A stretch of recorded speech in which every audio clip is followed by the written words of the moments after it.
டோரதிக்கு இப்ப வேற வழி இல்லாதனால வெஸ்ட் விட்ச கொல்றதுக்காக அவங்க எம்ரால்ட் சிட்டில இருந்து வெளியே போறாங்க. எம்ரால்ட் சிட்டியோட கேட்டோட பாதுகாவலர் கிட்ட அவங்க வாங்கின கண்ணாடியை கொடுத்துட்டு போறாங்க. எம்ரால்ட் சிட்டியோட கேட் பாதுகாவலர் அவங்களுக்கு ஆல் தி பெஸ்ட் சொல்லி அனுப்புறாரு. அவங்க நடந்து போறாங்க வெஸ்ட் சைடு நடந்து போயிட்டே இருக்காங்க. அப்ப டயர்டாயி ஒரு இடத்துல தூங்கிடுறாங்க. இந்த வெஸ்ட் விட்சுக்கு ஒரு கண்ணு தான் இருக்கு, ஆனாலும் அது டெலஸ்கோப் மாதிரி செயல்படும். அந்த வெஸ்ட் விட்ச் அவங்க தொலைநோக்கு பார்வையோட பாத்துக்கிட்டு தான் இருக்கா. அவளால ரொம்ப பொறுக்க முடியல, அவளையே கொலை பண்ண இவங்க வராங்களேன்னு சொல்லிட்டு. அதனால அவங்க 4 பேரையும் கொலை பண்றதுக்கு இவ ஆளுங்களை அனுப்பி வைக்கிறா. அவ கழுத்தை சுத்தி ஒரு சில்வர் கலர்ல ஒரு விசில் இருக்கு, அதை ஒரு தடவை ஊதுறா. 40 ஓநாய்கள் வருது. அவங்கள போய் பிச்சு போட்டுருங்க, பாட் பாட்டா பிச்சு போட்டுருங்கன்னு சொல்லி அந்த ஓநாய்களுக்கு கமெண்ட் பண்ணி அனுப்புறா.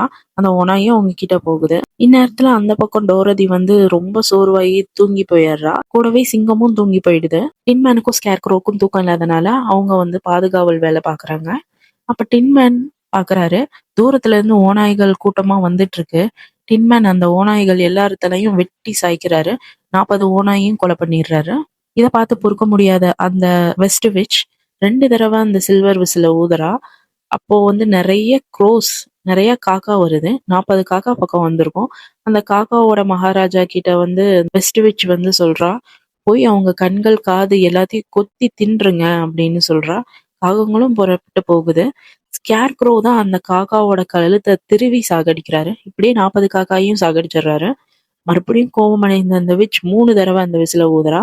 அப்ப விங்கீஸ்ன்னு சொல்ற குள்ள மனிதர்கள் இருக்காங்க. அவங்க கிட்ட ஷார்ப்பான ஈட்டியை கொடுத்து அவங்கள கொல்லுங்கன்னு சொல்றாங்க. விங்கீஸ் அங்க போறாங்க. ஆனா சிங்கம் இப்ப எந்திரிச்சு ஒரு கத்து கத்துனதுல பயந்து போய் ஓடியே போயிடுறாங்க.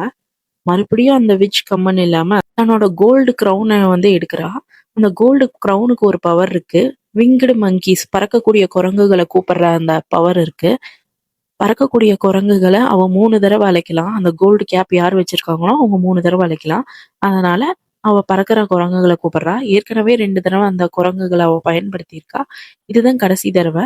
அந்த குரங்குகளை கூப்பிட்டு அவங்க 3 பேரையும் கொன்றுங்க, சிங்கத்தை மட்டும் இங்க எப்படியாவது கூட்டிட்டு வாங்க, அதை நான் குதிரை மாதிரி பயன்படுத்திப்பேன் அப்படின்னு சொல்றா. விங்கடு மங்கீஸும் பிறந்து போகுதுங்க. விங்கடு மங்கீஸ் அந்த டின்மேனை தூக்கி ஷார்ப்பான கல் இருக்க பகுதியில தூக்கி போட்டுருதுங்க. ஸ்கேர்க்ரோவோட வெக்க புல்லெல்லாம் புடுங்கி கை கால் தனியா பாட்டா கழட்டி போட்டுருதுங்க. சிங்கத்தை தூக்கிட்டு போய் விச் கிட்ட விட்டுருதுங்க. டோரத்தியா அவங்களால எதுவுமே செய்ய முடியல. ஏன்னா அவளுக்குதான் அந்த நல்ல சூனியக்காரி கிஸ் கொடுத்தா இல்லையா, அது அவ ஃபோர் ஹெட்ல நல்லா இருக்கு. அது அவளுக்கு நல்ல பாதுகாப்பா செயல்படுது. அதனால டோரதியை எதுவுமே செய்ய முடியாதனால டோரதியும் தூக்கிட்டு போய் விச் கிட்டயே விட்டுறாங்க. விச் டோரதியோட அந்த சில்வர் மார்க்கையும் சில்வர் ஷூவையும் பார்த்து ரொம்பவே ஷாக் ஆயிடுறா. இந்த சில்வர் ஷூவோட மேஜிக்கல் பவர் நிச்சயமா இவளுக்கு தெரியாது. தெரிஞ்சிருந்தா இவ இந்நேரம் நம்மளே கொன்றுப்பான்னு சொல்லிட்டு சைலண்டா இந்த சில்வர் ஷூவை எப்படியாவது டோரதி கிட்ட இருந்து வாங்கணும் அப்படின்னு யோசிக்கிறா. அதனால டோரதிய ஒரு வேலைக்காரி மாதிரி வேலை வாங்குறா. இந்த அரண்மனையில நீதான் சமைக்கணும், நீதான் கழுவணும், நீதான் பெருக்கணும், எல்லா வேலையுமே டோரதியை வச்சுதான் வாங்குறா. கரியல்லி போடணும், எல்லா வேலையுமே டோரதி தான் செய்யணும்னு சொல்லிட்டு அந்த வெஸ்ட் விச் சொல்லிடுறா. அதனால டோரதியும் ஒரு ராப்பகலா வேலை பார்த்துட்டு இருக்கா. ராத்திரி ஓய்வு தான் எடுக்கிற நேரத்துல அவன் நண்பரான அந்த சிங்கம் அங்கதானே அடப்பட்டிருக்கு.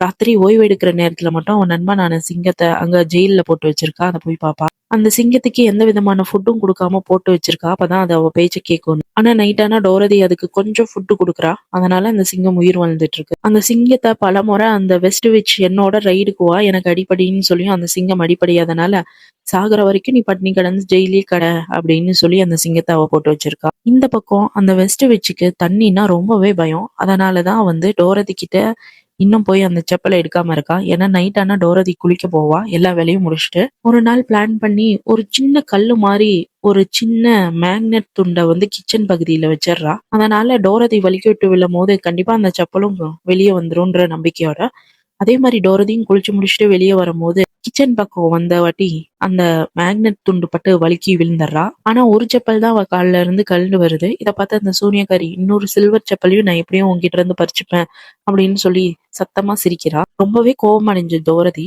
கிச்சன் கழுவி தண்ணி வச்சிருந்தா அந்த தண்ணியை எடுத்து அந்த விச் மேல ஊத்திடுறா. அந்த விச் அப்படியே ஐஸ் கட்டி மாதிரி கரைஞ்சு போயிடுறா. ஏன்னா தண்ணி தான் அவளோட வீக்னஸ். சக்சஸ்ஃபுல்லா அவங்க அந்த விச்சை கொலை பண்ணிட்டனால சிங்கத்தை உடனே விடுவிச்சு உடனே இதை கொண்டாடுறாங்க. அங்க இருக்க விங்கீஸும் வந்து இவங்களுக்கு ரொம்ப நன்றி சொல்றாங்க. உங்களுக்கு ஏதாவது உதவி தேவைன்னா கூப்பிடுங்க. இவ ரொம்ப நாள் எங்கள அடிமைப்படுத்தி வச்சிருந்தா. இவ ரொம்ப மோசமானவ. இன்னைக்கு தான் நாங்க விடுதலை பெற்றுட்டோம் அப்டின்னாங்க. உடனே எல்லாரும் அத சந்தோஷமா ஆடல், பாடல், சாப்பாட்டு விருந்தோட எல்லாருமே நல்லா கொண்டாடுறாங்க. இந்த டைம் டோரதேவியும் சிங்கமும் ரொம்ப சோகமாகுறாங்க. அவங்க நண்பர்கள் இல்லையேன்னு சொல்லிட்டு அந்த விங்கீஸ கூப்பிட்டுட்டு எங்களோட டின்மேன கண்டுபிடிச்சு தர முடியுமான்னு கேக்குறாங்க. அதுக்கு அந்த விங்கீஸ் அவங்க அந்த டின்மேன் அந்த ஷார்ப் கல் உள்ள பகுதியில இருந்து எடுத்து டின்மேன மறுபடியும் புதுசு போல ஆக்கி கொண்டு வந்து டோரதி கிட்டயே குடுக்குறாங்க.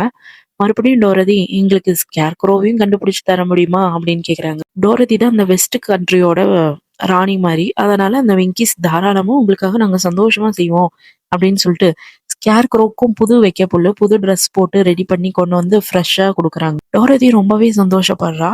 இங்க இருந்து திரும்ப எம்ரால்ட் சிட்டிக்கு போகணும்னு சொல்லிட்டு நடந்து போறா. நண்பர்களோட எம்ரால்ட் சிட்டிக்கு அவ போயிட்டு இருக்கா.